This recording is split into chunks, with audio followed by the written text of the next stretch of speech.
I'm happy though that you realized it now. Where you're like, we need to make the boy cook more. That's good. But here's the weird thing. I do most of the cooking in our house. Like Oh, just by example, he should be like, oh well, dad does a lot of the cooking, yeah. so that's the thing that I don't know. I have. Okay, I'm gonna make you feel better, Brian. So I wasn't gonna bring this up because this is a couple, but now like I've had time for this to age and feel a little less awkward about it. But for Valentine's Day, my son asked me if I would be his Valentine, and it was super sweet.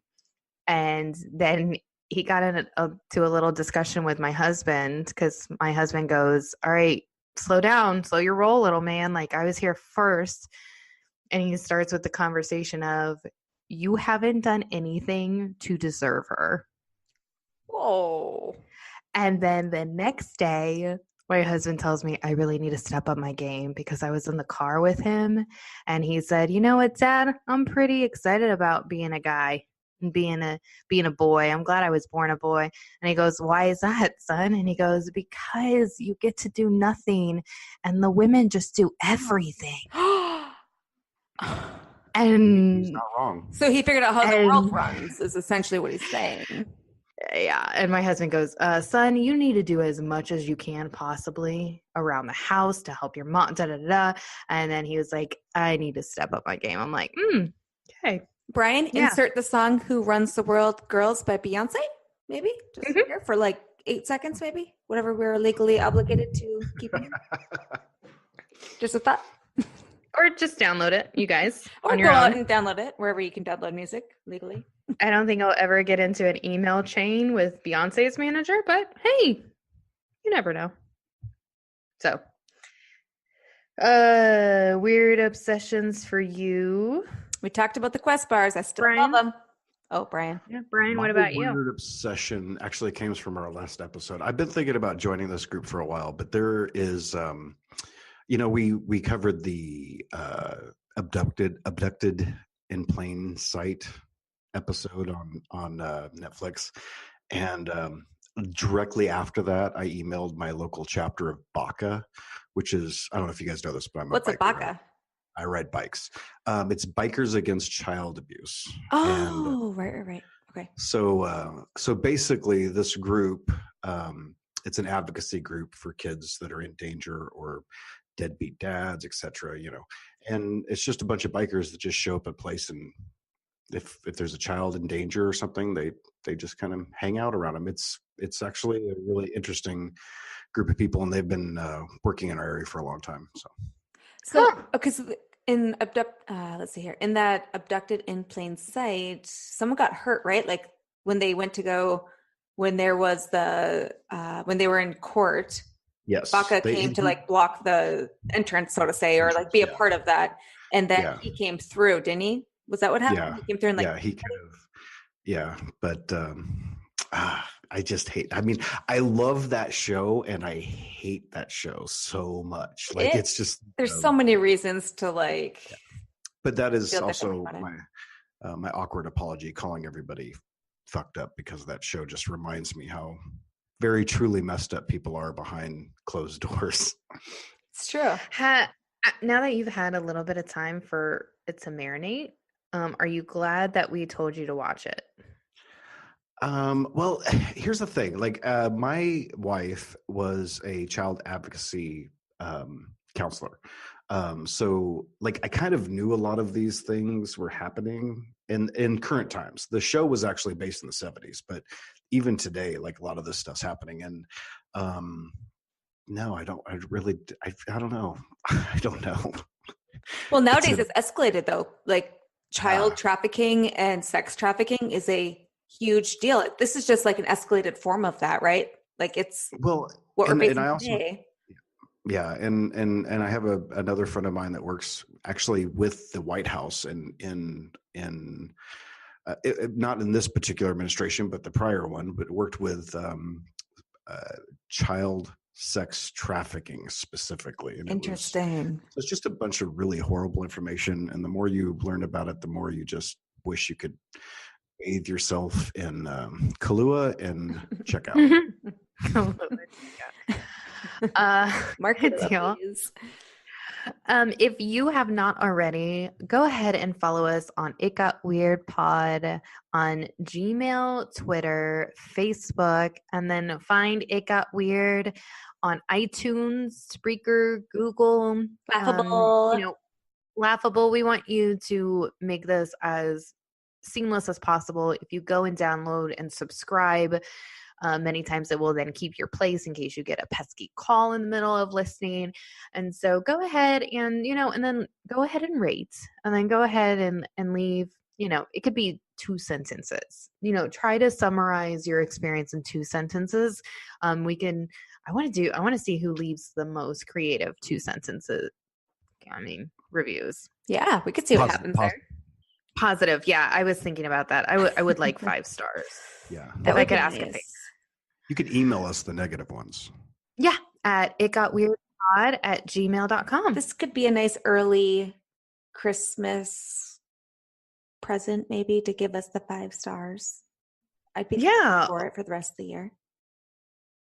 That sounds good. Maybe. Any semi-weird stuff going in? Besides the totally weird moment of you guys begging for people to give us great reviews? Please. I'm not apologizing. Like to beg. I like to suggest positively. I don't know. I have a feeling adamantly suggest.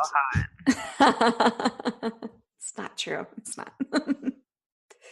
Have you guys heard of ManyVids? I haven't. Have you, Brian? I thought Brian might. I touched on it last time. I threw out like a little teaser. You made a joke and I responded with it. ManyVids is essentially, I haven't looked into this, but here's my obsession. I found someone on Instagram who's a part of, I don't want to reference it right now because we don't have their full permission yet. I'm working on it. But a part of, it's an Instagram page. It's a part of a movement that's happening right now in the area I come from, Portland, Oregon. And I follow one of the individuals that's a part of this movement, and they have a ManyVids page. So I clicked on it. Turns out ManyVids is a pornographic site that, if you picture Pornhub, but it's for individuals. Like you can put your own price on your own videos, doing whatever the fuck you want, and you make money from it. And they have a page, and I suddenly got very curious. It's like literally people in their apartments or their homes doing a variety of things. And you can buy the videos for, everything from $1 to $500. They're priced all over. But it's just super curious to me. And I became addicted to kind of understanding this site and how they operate. It's just super interesting to me. I was wondering if anyone else saw it. But yeah. It's an interesting place to go and linger for a little while if you're looking for a new site to poke around. Do you have a specific username on that site that? It's something I don't want to get into until I get their permission. I do. Oh, okay.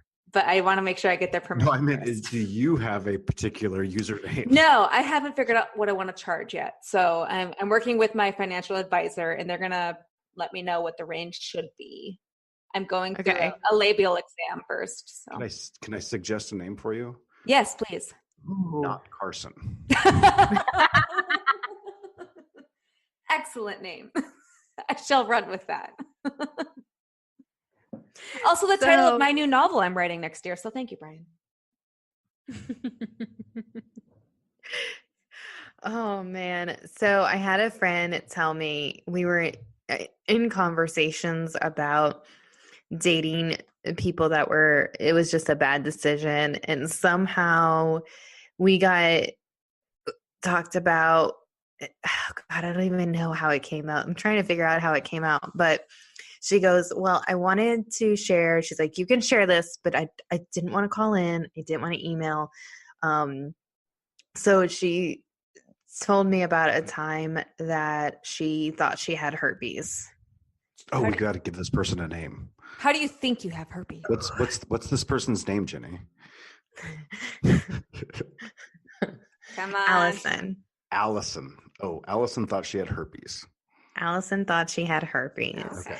And she also has a son, and she went to the doctor terrified because she had something wrong with her mouth, and she just was sure it was going to be herpes. And so she went into the doctor's office and he looked at it and he's like, I don't really think it's anything, but like, do you want me? She's like, no, I'm sure it just keeps getting worse. I'm just sure I want you to run all the tests. So he's like, fine, I'll do a full test. It was in her mouth, like inside? It was inside. Yeah. Doesn't herpes it looked happen like on the outside of your mouth though?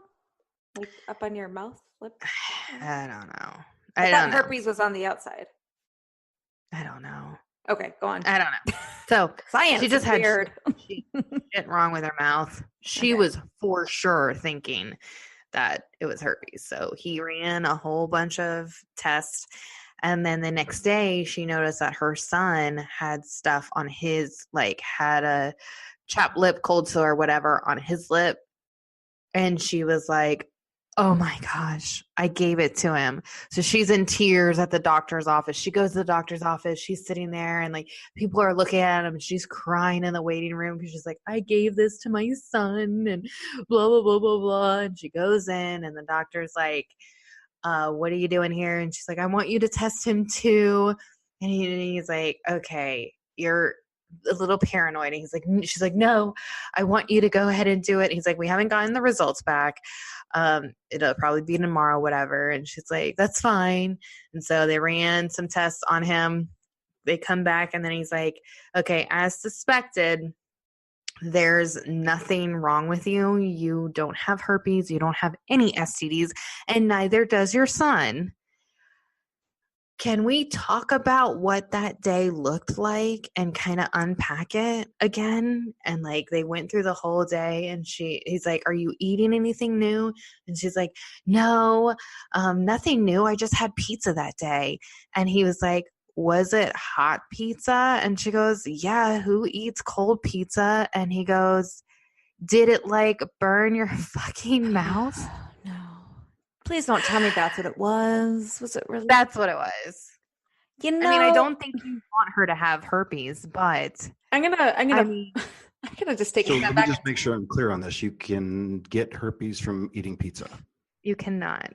Only if it's pepperoni. But I'm gonna tell myself that next time. Don't eat that pizza. Don't eat it. Just don't do it. So yeah. So Ugh. I told her, I said, I'm going to tell my friends. And she goes, I know. Just please don't tell them my name. And I'm like, see, this okay. this harkens me back to our last episode where we discussed, again, abducted in plain sight, and you making a case for smart people, or I'll say smarter generations, having children for the sake of keeping bloodlines alive that are more intelligent folks. And it makes me, again, feel like I need to get pregnant, even though I don't feel that way at all. Just saying I'm on your side for this case in general terms for people producing that are intelligent people. Am I alone here? Hello, is this thing on? Are we here? Anyone there? You're fine. I think we're having a little bit of an inside moment here between Ginny and I. Okay, you two stop kinetically connecting over there in the United States of America. I'm over here in Amsterdam trying to run a show. What are you doing? Yes. Brian, what are we sponsored by? Come on. Oh, today we are absolutely not brought to you by 25 placenta recipes. What the fuck? Easy and delicious recipes for cooking with placenta by Robin Cook. What you've heard is a lie. Placenta is the most rewarding part of parenthood. Eating placenta is a rare opportunity. Make the most out of it with 25 placenta recipes. This book contains 25 tried and true placenta recipes from around the world, available on Amazon.com. And I'm not kidding. Oh my God. That is a cookbook. So I didn't read the show notes before we started this. Oh my God. I have a lot of problems with this. I do too. Brian, did your wife eat either placenta? I think that was kind of a fad right after us. Right after us? Like what? After we had children, I think is when the big placenta happened. Not our children. No, I do not remember my wife eating her placentas. Hell no. It dropped on the floor like they all do. Yeah, it's a real book though. Look at that. Cassie. Yeah. How much is it? It's $2.99 on Kindle. Yeah. I think it's a deal. Okay, so I think it's overpriced. I heard about this. Oh God,